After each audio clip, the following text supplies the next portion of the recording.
En este video voy a hablar acerca de las reglas del cargo y del abono de la contabilidad, lo cual su concepto nos dice que las reglas del cargo y del abono son principios que determinan cómo registrar aumentos y disminuciones de las cuentas contables, en lo cual se basan en la partida doble, es decir, cargar cuando se aumentan activos o gastos y abonar cuando aumentan pasivos, ingresos o capital. Estas reglas garantizan el equilibrio en los libros contables. También debemos de saber que las reglas del cargo y el abono en general es a todo cargo, pues corresponde un abono, con el objetivo de que se igualen las partidas, o sea, sea una igualdad o un equilibrio, como dice aquí el concepto. Vamos a definir primero 5 cuentas. La primera cuenta que toda contabilidad debemos de saber son las cuentas de activo. Como vemos, el activo son los bienes y derechos que la empresa o negocio tiene. Vemos que las cuentas de activo inician con un cargo, es decir, cuando inician operaciones la empresa, se va a cargar todas esas cuentas. Cuando va efectuando operaciones la empresa, esas cuentas de activos van aumentando. Es decir, ¿cómo aumentan las cuentas de activo? Pues aumentan con un cargo y disminuyen con un abono. Estas son las reglas básicas del cargo y del abono de estas cuentas de activo. Pero, ¿qué cuentas contables son las cuentas de activo? Las principales cuentas de activo son el activo circulante, que sabemos que el activo circulante son todos los bienes y derechos que podemos convertir rápidamente en dinero en efectivo, que va desde la caja, el banco, el cliente, los deudores diversos, inventarios, entre otros. El activo fijo, que cuáles son los bienes que ocupamos pues, para utilizarlos, más no para venderlos, que son más bien todo el equipo de transporte, el mobiliario, equipo de oficina, equipo de cómputo. Y el activo diferido, que cual está conformado por los gastos de instalación, propaganda y publicidad, rentas pagadas por anticipado, gastos preparatorios, intereses pagados por anticipado. Todas estas cuentas son las principales cuentas de activo, lo cuales se rigen sobre estas reglas del cargo del abono, cómo inician, cómo aumentan y cuándo disminuyen. Bien. Y aquí ponemos una representación de las cuentas de activo en este esquema de mayor. Por el lado izquierdo el cargo, el lado derecho el abono, que también podemos decir que el cargo es el debe, y en el lado derecho el abono o el haber. Y esta cuenta tiene un saldo deudor, quiere decir que siempre se carga o siempre se abona.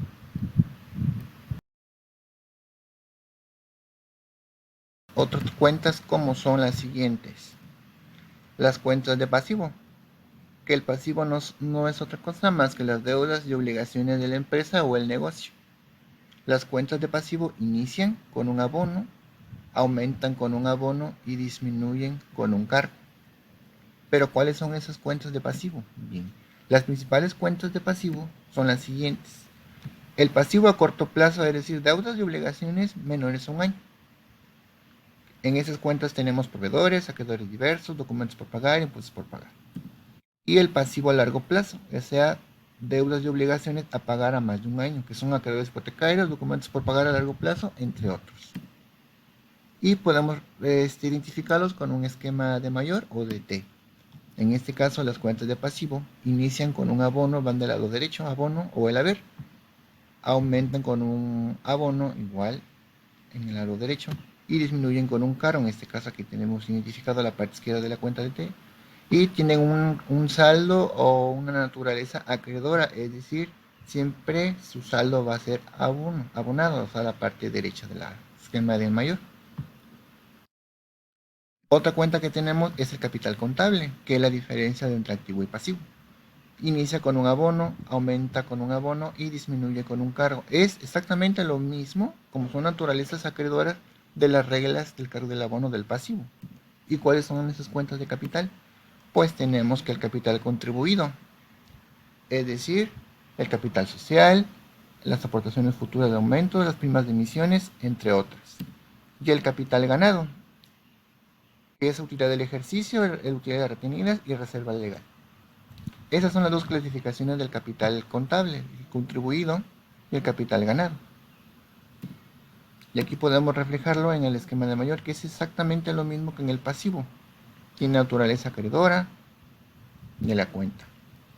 Esas son las principales cuentas de activo, pasivo y capital representadas en un balance.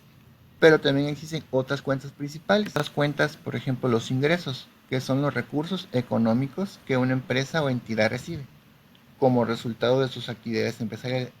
Esa regla o esa estructura o esas reglas de cargo del abono son muy parecidas a las cuentas que acabamos de ver, que es el pasivo y capital. Inicia con un abono, aumenta con un abono y disminuye con un cargo. ¿Y cuáles son esas principales cuentas de ingresos? Bien, las cuentas de ingresos son por ingresos por servicios, por comisiones, financieros, las ventas principalmente. Estas ventas son las cuentas que más utilizamos en la contabilidad, más en una contabilidad comercial. Aquí podemos reflejarlo, si se dan cuenta, en la misma estructura, la misma representación del esquema de E mayor con las cuentas de pasivo y capital. También tenemos otras cuentas principales que son las cuentas de gastos, que son los recursos que la empresa utiliza donde se consume el proceso para generar ingresos. En este caso, inicia con un cargo, aumenta con un cargo y disminuye con un abono. Si se dan cuenta, esa estructura o esas reglas del cargo y del abono de la cuenta de gastos es muy parecida al de activo.